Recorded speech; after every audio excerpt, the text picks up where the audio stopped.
Clint Eastwood has spent more than 6 decades carving out an indelible place for himself in Hollywood, an industry that tends to discard its heroes with the same enthusiasm it once embraced them.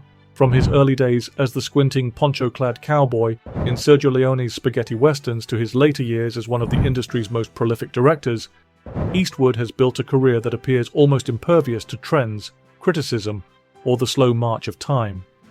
He's collected Oscars, weathered scandals, and directed films with a no-nonsense efficiency that has become the stuff of legend. If we're doing a real story with real people, you want to get it the way it was. I want you to be acting director of the Bureau of Investigation.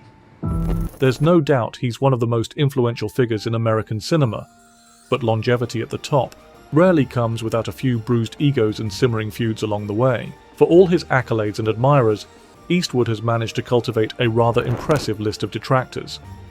Whether it's his conservative politics, his uncompromising work ethic, or his fondness for rattling off the occasional off-color remark, it seems there's always someone in Hollywood who's willing to publicly air their grievances. Some have taken issue with his directorial style, others with his artistic choices, and a fair few with his personal views. In an industry where maintaining a pristine public image is often prioritized above all else, Eastwood's refusal to apologize for being, well, Clint Eastwood, has predictably ruffled a few feathers. Perhaps the most famous of his detractors was John Wayne, the very man Eastwood once looked up to.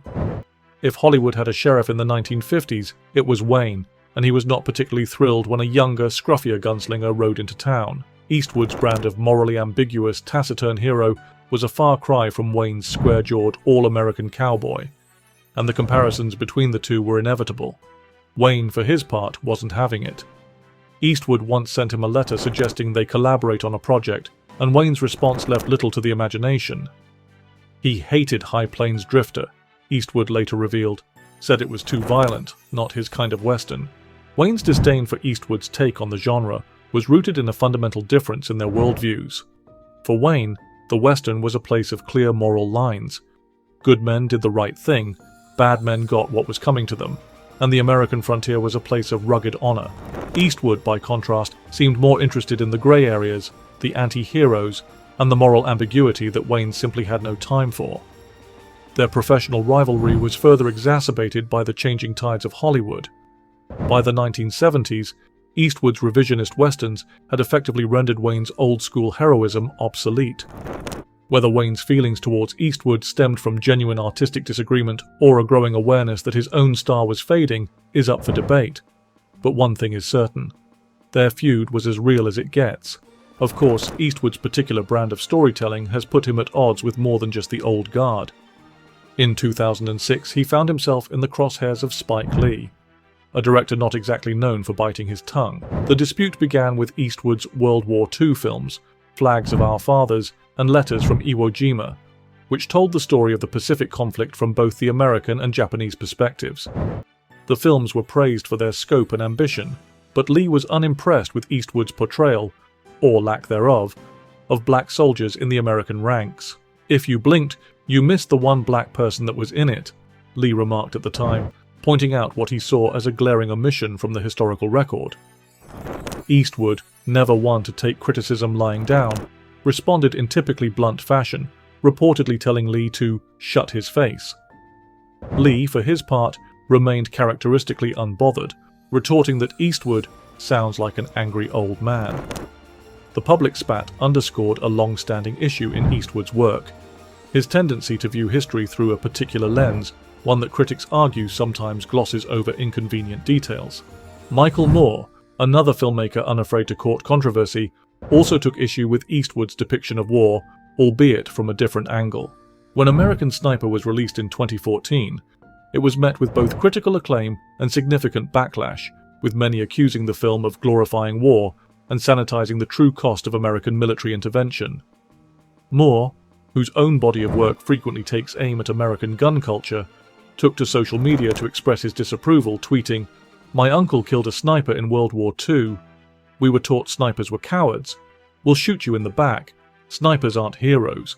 Eastwood, never one to shy away from a confrontation, responded with his usual brand of deadpan humor at a public event, quipping that he wouldn't actually kill Moore if he showed up at his house, before adding, but it's not a bad idea.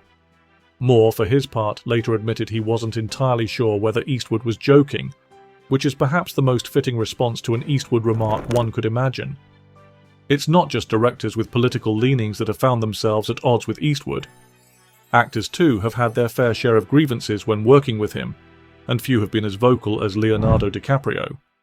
The two worked together on 2011's J. Edgar, a film that saw DiCaprio take on the role of the infamous FBI director J. Edgar Hoover. While the film itself received mixed reviews, what became apparent rather quickly was that Eastwood's famously no-nonsense approach to filmmaking didn't sit particularly well with DiCaprio's preference for meticulous preparation and multiple takes. DiCaprio, who is known for his exacting standards and perfectionism, reportedly requested a retake for one of the more critical scenes.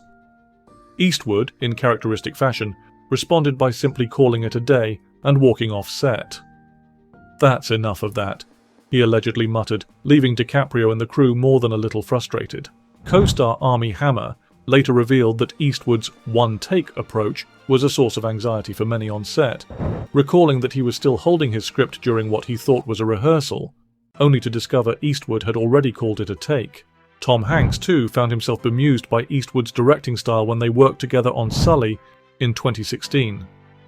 While the film itself was a resounding success, Hanks later admitted that Eastwood's quiet authority and minimalist directing cues were more than a little unnerving.